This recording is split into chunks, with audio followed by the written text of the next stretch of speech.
Welcome back to Kenosha Community Media. We got a great guest here for today, and that's Gary Schneeberger from the Kenosha HarborMarket, who's a board member. And Gary, nice to see you today. It's great to be here, Jason. Thanks. Well, for those who don't know about the Kenosha HarborMarket, what is it? Well, I'd like to believe everybody knows about the Kenosha HarborMarket, but just in case there's a couple of viewers who don't, Kenosha HarborMarket is the city's original European-style outdoor harbor market, or our outdoor shopping and entertainment market. It happens to be harborside down by Lake Michigan in Kenosha. And it is what you see if you watch old European movies where you can stroll through vendors that offer everything from produce to prepared foods to artisan baked goods to arts and crafts. There are entertainers there. It really is just a great way to spend a Saturday afternoon, have fun, but also have a full belly and have a stocked pantry when you get home. Now, how did you get involved with Kenosha HarborMarket? It's funny. I'm from Kenosha, but I had moved away. I was gone for 28 years. I moved away. I moved back in 2016, and the harbor market started in 2003.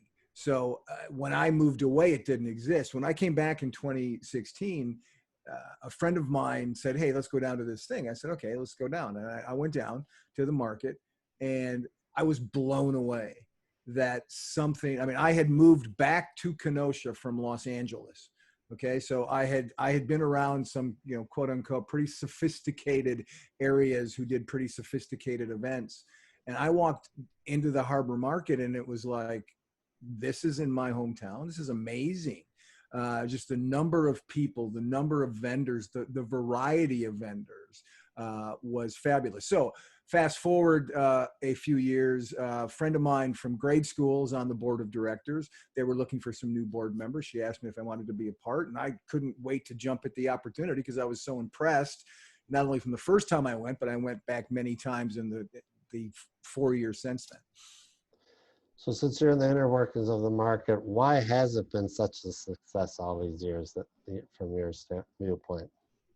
I think because it offers a truly unique experience. One of the things, if you look at an aerial photograph of the market, and we have it on our website, there are a few aerial photographs on our website and our Facebook page. Our website is KenoshaHarborMarket.com.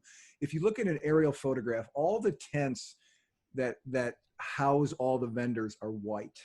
And it just has this very pristine, this very classy looking ambiance. As soon as you walk in, there's just something about it that invites you to stroll, that invites you to relax, take time. You don't have to be in a hurry. We're open from 9 a.m. to 2 p.m. every Saturday.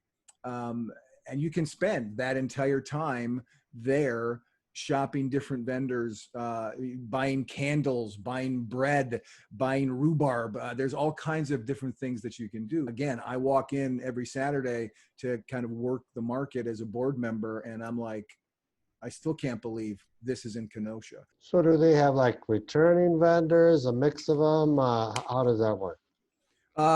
Both. There are returning vendors. There are longtime vendors who've been there who are just beloved by our customers. There are people who are new, who just, who frankly have come, and it happens every week. Somebody comes, they're shopping the market, they look around and they go, well, I have this thing that I offer. I have, I bake pretty good pies, or I want to start a business. And they come by our information booth and they ask how they might apply to be a vendor. Applying to be a vendor is very easy. Go to our website, KenoshaHarborMarket.com, and very prominently you'll find an application to be a vendor. And so we're constantly getting new people in the mix, offering new and innovative and interesting products from truly great cuts of organic beef to microgreens to the best wood cutting boards you're going to find in the state. Can you highlight some entertainment that happens at the market, like or Yeah, any upcoming stuff? it's been really great this year. Last year, as you know, as your viewers know, the pandemic either shut a lot of things down or changed the way we experienced a lot of things, and the market was no exception. The market did go on in the summer, but there were some restrictions in terms of numbers. There were some restrictions. We couldn't offer arts and crafts vendors. We couldn't offer entertainment. Entertainment's back this year. There are two stages along the route. The footprint of the market. There are two stages that offer various kinds of musicians. This last weekend, we had a violinist who was playing, just beautiful kind of concerto music. And we had this really cool guy who was like a troubadour singer-songwriter type. I kept finding myself wandering down by his area because I just wanted to hear what he was going to cover next because he was really good. So there's that aspect to it. And I want to add, because of the pandemic, as I mentioned, it restricted us in terms of what we could offer in terms of the kind of vendors and entertainment, but it also, it was a financial hit to a number of folks. Our capacity was reduced. One of the things that we've done this year that we're really proud of, and not in a boastful proud of, but in a we helped our community proud of way, is that we have offered vendor recovery grants. So it helps vendors offset the cost of renting a space to sell their products. We have done 4 rounds of vendor recovery grants to people, which, in many cases more than cuts in half what it costs to rent a place to sell what they have to sell. That is a lifeline to these folks who, for a year had, if any income, restricted income. Now we hear every week from people who are saying, this has been a business saver for me to be able to have this grant, to have the market offer a way to help me get in here, to meet customers, to get loyal customers, to sell what I have to sell, and to feed my family. That is, we are a nonprofit as well, and we are. That's our focus. Our mission is to serve the community, not just the customers, but also the vendors. And we have, over the course of the 19 years the market's been going, there have been at least 6 or 7 or 8 to 10 businesses, brick and mortars, that have been able to be established because they started at the market. They started selling underneath those beautiful white tents, and now they have their own businesses because they built a following, they built a clientele, they built confidence, and now they are walking as a business. That is remarkably rewarding for us on the board. You are great in public relations, Gary, and maybe we can segue into Roar.